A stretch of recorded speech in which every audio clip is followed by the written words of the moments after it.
بسم اللہ الرحمن الرحیم۔ السلام علیکم۔ یہ کاشانۂ بصیرت کا آڈیو بک سیکشن ہے۔ اس وقت آپ جو کتاب سننے کی سعادت حاصل کر رہے ہیں وہ ہے سچی کہانیاں حصہ اول۔ اس کے لکھنے والے کا نام ہے شہید استاد مرتضیٰ مطہری۔ اس کا تیسرا پارٹ ملاحظہ فرمائیے۔ رسول اکرم صلی اللہ علیہ وآلہ وسلم اور مسلمانوں کے دو گروہ۔ رسول مقبول مسجد مدینہ میں داخل ہوئے تو ان کی نگاہ مسلمانوں کے ان دو گروہوں پر پڑی جو حلقہ بنائے ہوئے کسی کام میں مشغول تھے۔ ان میں سے ایک جماعت عبادت اور ذکر الہی میں مصروف تھی اور دوسرا گروہ تعلیم و تعلم اور سیکھنے سکھانے میں سرگرم تھا۔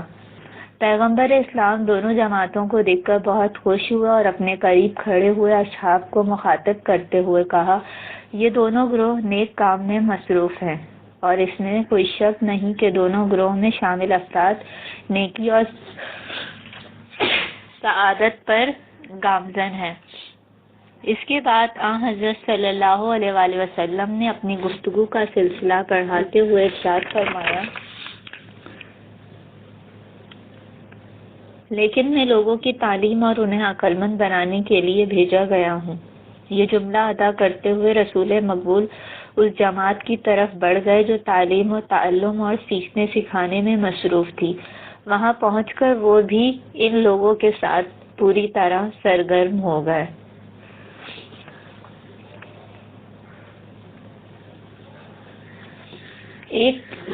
ایک شخص جو مدد کا طالب تھا،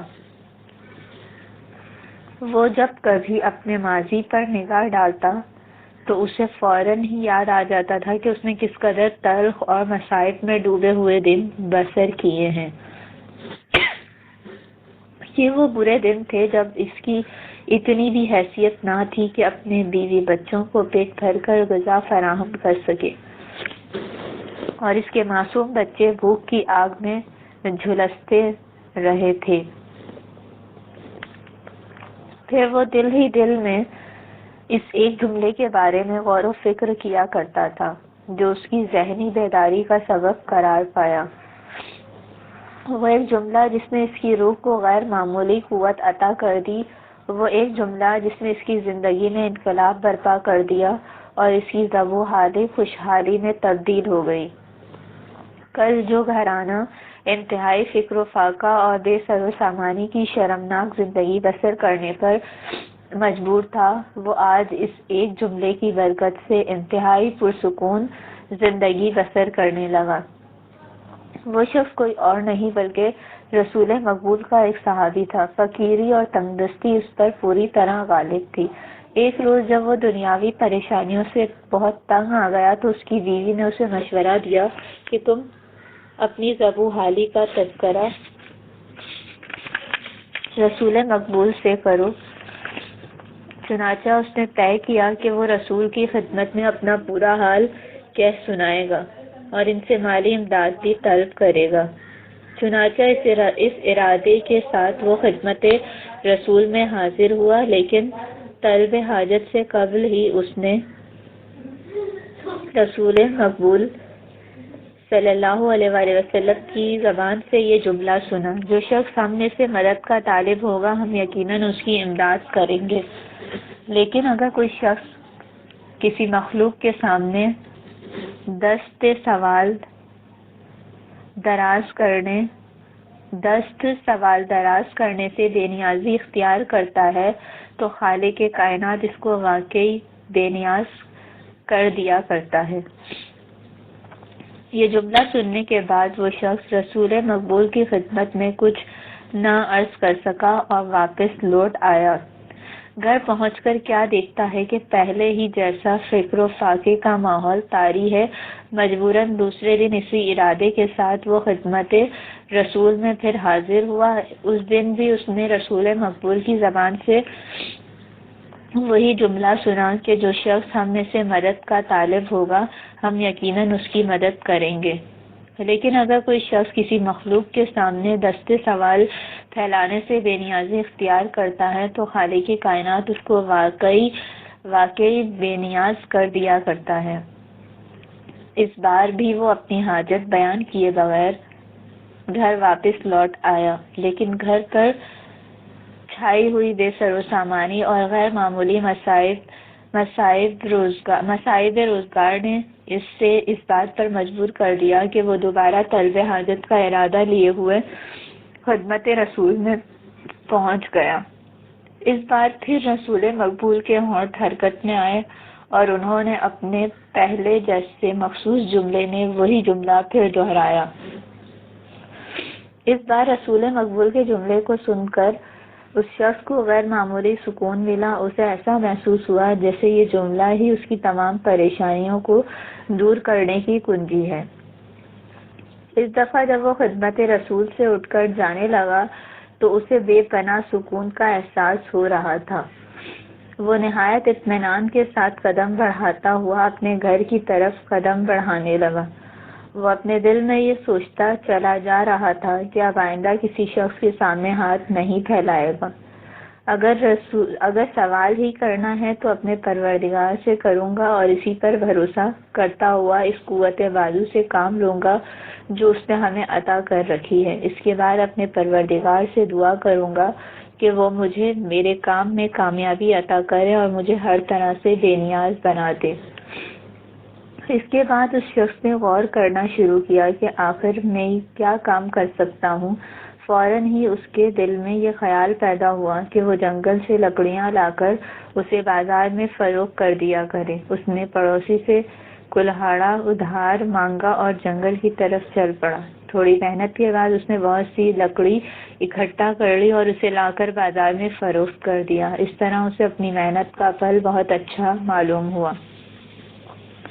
چنانچہ آئندہ بھی اس نے اپنا یہ کام جاری رکھا۔ دھیرے دھیرے اس نے اپنی آمدنی سے ایک کلہاڑا خرید لیا۔ پھر کچھ دنوں کی آمدنی سے اس نے کچھ جانور اور دیگر گھریلو سامان بھی خرید لیے، لیکن وہ جنگل سے لکڑیاں کاٹ کر اسے فروخت کرنے برابر جاتا رہا اور کچھ ہی عرصے کے بعد وہ ایک مالدار تاجر بن گیا اور غلام وغیرہ بھی رکھ لیے۔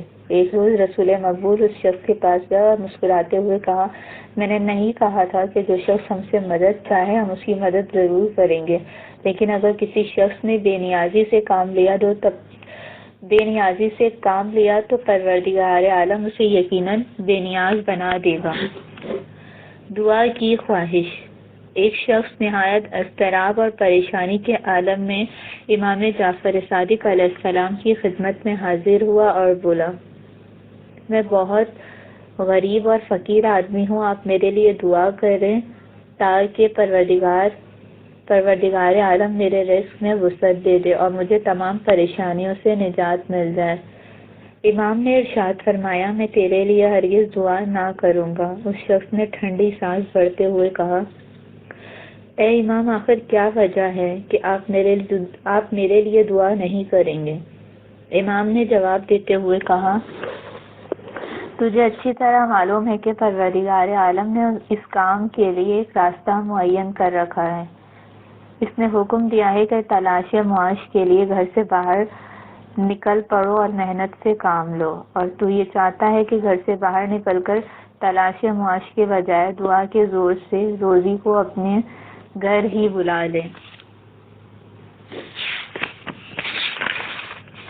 اونٹ کی کمر باندھنا۔ قافلہ لمبی مسافت طے کر چکا تھا۔ ہر شخص کے چہرے پر تھکاوٹ کے آثار نمایاں تھے۔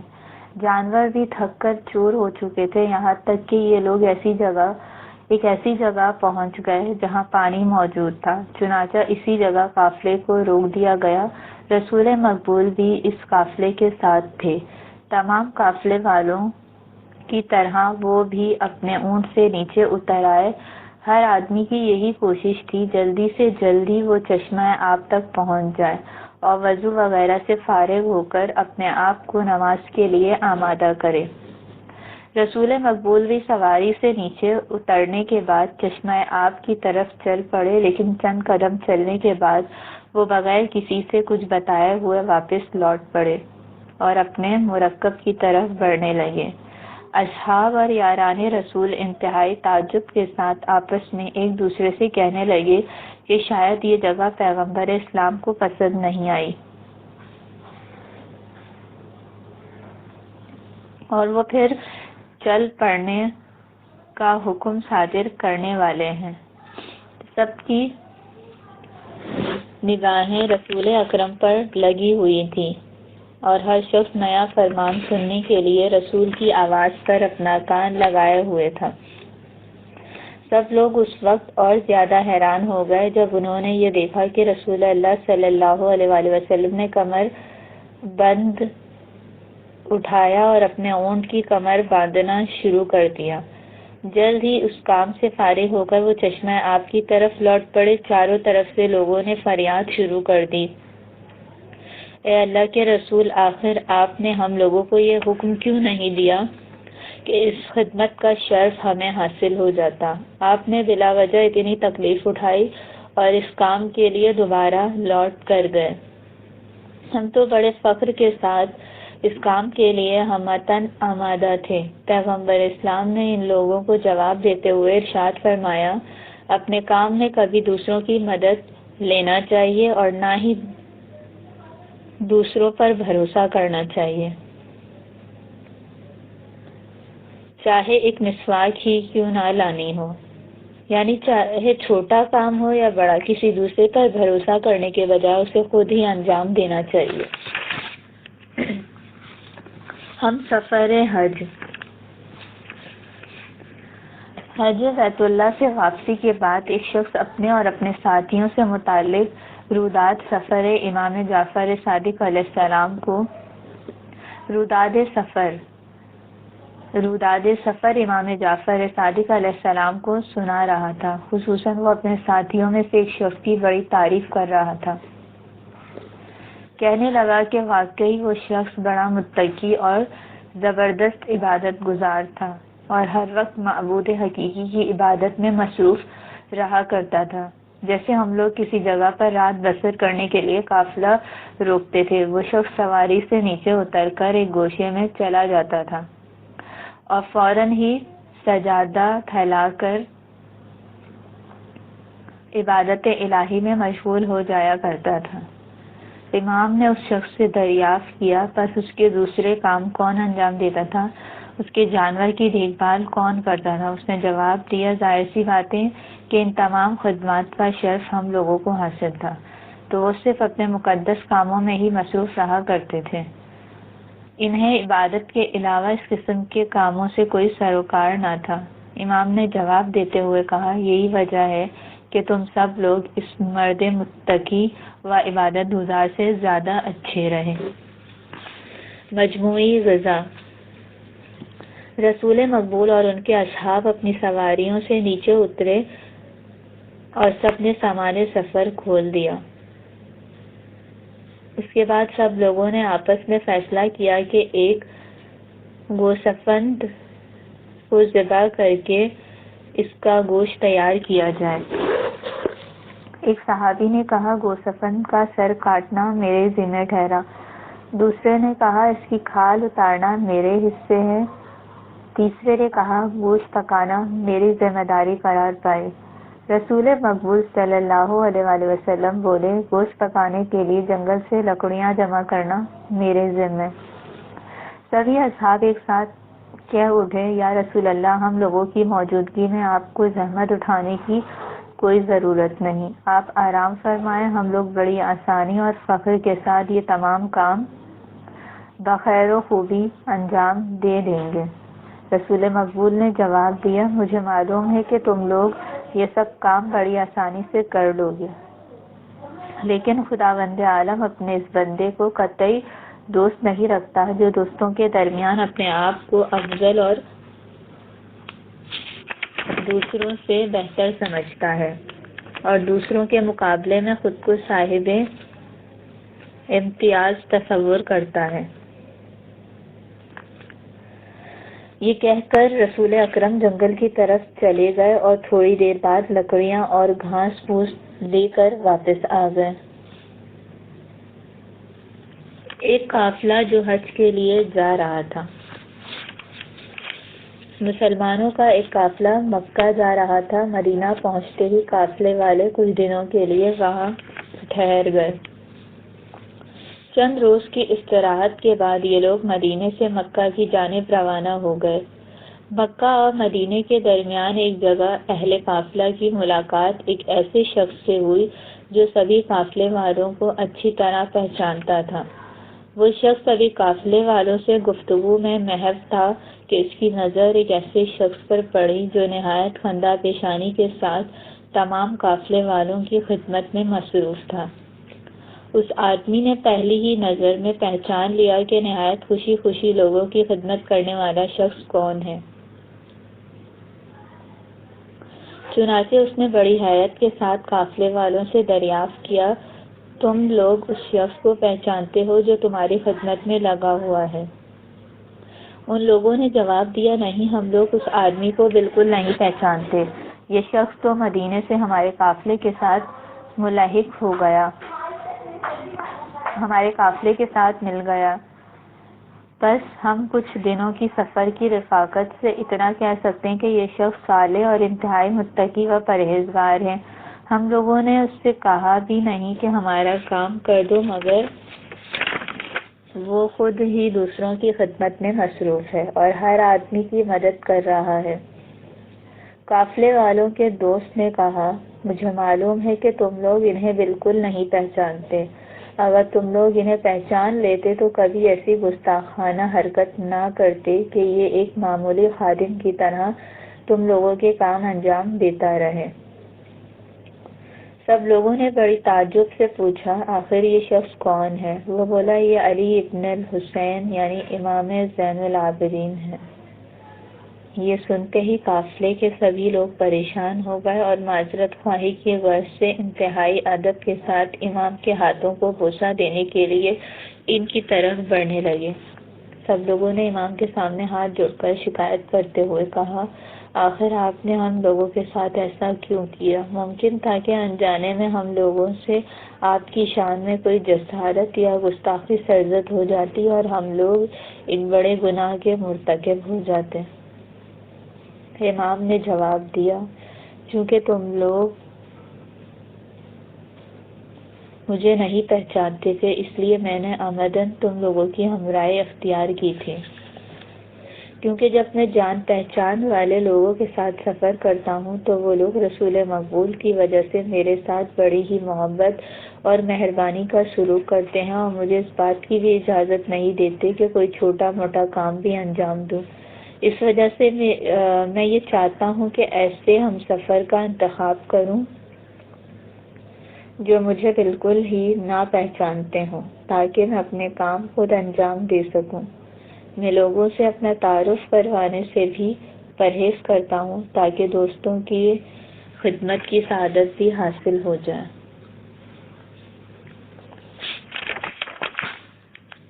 مسلمان اور ایک اہل کتاب۔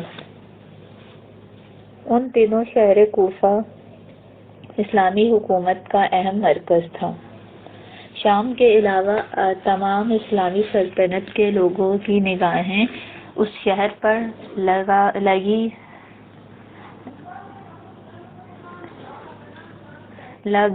لگی رہی تھی کہ دیکھو اس شہر سے کون سا نیا فرمان صادر ہونے والا ہے اور کیسے اہم فیصلے لیے جانے والے ہیں۔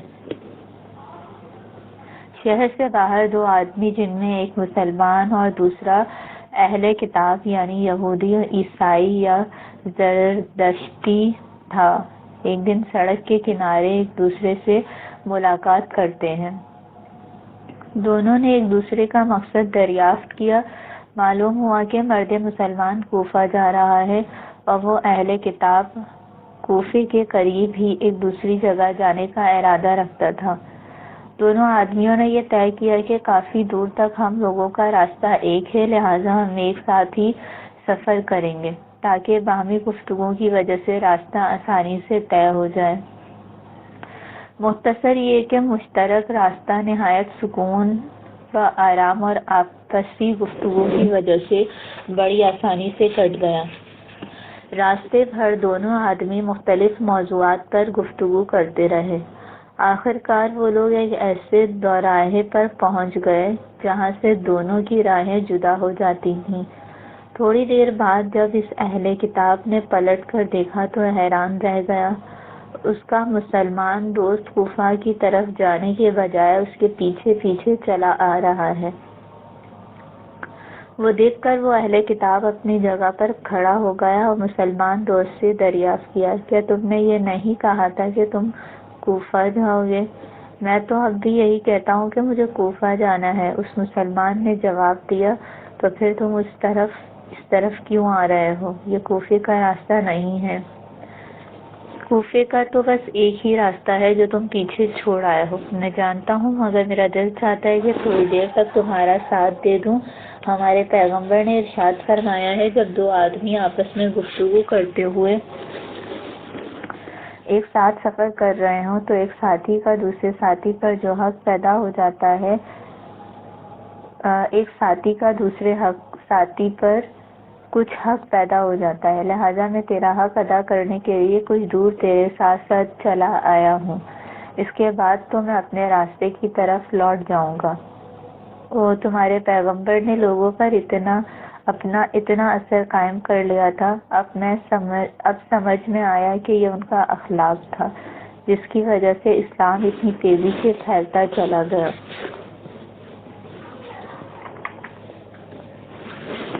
اس وقت اس اہل کتاب کو بڑی حیرت ہوئی جب اسے یہ معلوم ہوا کہ اس کا مسلمان دوست اور ہم سفر کوئی اور نہیں بلکہ خلیفہ وقت حضرت علی ابن ابی طالب تھے۔ تھوڑے ہی دنوں بعد وہ اہل کتاب مسلمان ہو گیا اور حضرت علی علیہ السلام کے وفادار اور مومن ساتھیوں میں شمار کیا جانے لگا۔ خلیفہ کی سواری کا احترام۔ حضرت علی علیہ السلام کوفے کی طرف آ رہے تھے۔ راستے میں وہ شہر انبار میں داخل ہوئے جہاں زیادہ تر لوگ ایرانی تھے۔ ایرانی کسانوں اور شہر انبار میں زندگی بسر کرنے والے تمام دوسرے لوگوں کو یہ جان کر بڑی خوشی ہوئی کہ ان کا محبوب خلیفہ اس بستی سے ہو کر گزرے گا۔ سبھی لوگ اپنے خلیفہ کے استقبال کے لیے دوڑ پڑے۔ جیسے ہی علی کی سواری آگے بڑھی، ان لوگوں نے اس کے آگے آگے دوڑنا شروع کر دیا۔ حضرت علی علیہ السلام نے اپنی سواری روک دی اور ان لوگوں کو طلب کیا اور پوچھا، آخر تم سب لوگ اس طرح کیوں دوڑ رہے ہو؟ تمہاری اس دوڑ بھاگ کا مقصد کیا ہے؟ ان لوگوں نے دست بستہ گزارش کی، دراصل یہ عمرا و محترم افراد کے احترام کا ایک روایتی انداز ہے۔ ہم لوگوں کا طریقہ رہا ہے کہ اپنے محبوب رہنما اور سماج کی برگزیدہ شخصیتوں کا اس انداز سے احترام کرے۔ یہ کوئی بدعت نہیں بلکہ اس علاقے کی پرانی رسم ہے۔ حضرت علی علیہ السلام نے ان لوگوں سے کہا، اے لوگو، تمہارا یہ عمل تمہیں دنیا میں تو تکلیف پہنچا ہی رہا ہے اور آخرت میں بھی تمہیں اس کے عوض دشواریاں برداشت کرنی پڑیں گی۔ ایسے کام قطعی مت کیا کرو جس سے تمہاری ذلت و رسوائی ہوتی ہو۔ پھر تم خود ہی غور کرو کہ تمہارے اس عمل سے تمہارے اس امیر یا آقا کو کیا فائدہ ہوتا ہے جس کے احترام کی خاطر تم یہ سب کچھ کرتے ہو۔ امام باقر علیہ السلام اور ایک عیسائی۔ امام باقر محمد بن علی بن حسین علیہ السلام، جن کا لقب باقر ہے۔ باقر کے لغوی معنی ہیں شگاف ڈالنے والا۔ انہیں باقر العلوم کے نام سے پکارا جاتا ہے، جس سے مراد ہے علم کا تحلیل و تجزیہ کرنے والا۔ ایک عیسائی نے کلمہ باقر کا تلفظ بقر کرتے ہوئے امام کا مذاق اڑانا چاہا اور انہیں مخاطب کرتے ہوئے کہا، انت بقر، یعنی تو گائے ہے۔ امام نے بغیر کسی ناراضگی یا غصے کا اظہار کرتے ہوئے نہایت سادگی سے اس شخص کا جواب دیا، نہیں بھائی، میں بقر نہیں، میں باقر ہوں۔ عیسائی پھر بولا، تو ایک باورچن کا بیٹا ہے، تجھے شرم نہیں آتی کہ تیری ماں اس قسم کے گھٹیا کام کیا کرتی تھی اور لوگوں کا چولہا برتن صاف کر کے اور ان کے گھر میں کھانا پکا کر اس نے تیری پرورش کی، اور ان کے گھر میں کھانا پکا کر اس نے تیری پرورش کی۔ وہ عیسائی آگے یوں ہی گستاخی کرتا چلا گیا، تیری ماں تو سیاہ رنگ، بے شرم اور بد زبان بھی تھی۔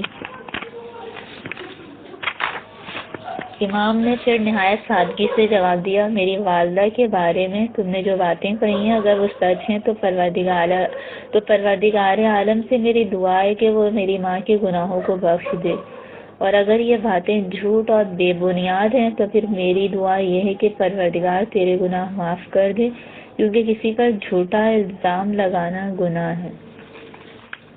ایک ایسے غیر مسلم کے ساتھ جسے ہر قسم کی تکلیف پہنچانا امام کے لیے کوئی بڑی بات نہ تھی، پھر بھی امام نے نہایت خوش اخلاقی کا ثبوت فراہم کیا۔ امام کے اس حلم کا مشاہدہ اس بات کے لیے کافی تھا کہ وہ عیسائی شخص کے اندر روحانی انقلاب پیدا کر دے، چنانچہ وہ عیسائی آہستہ آہستہ اسلام کی طرف کھنچنے لگا۔ بعد میں اس عیسائی نے اسلام قبول کر لیا۔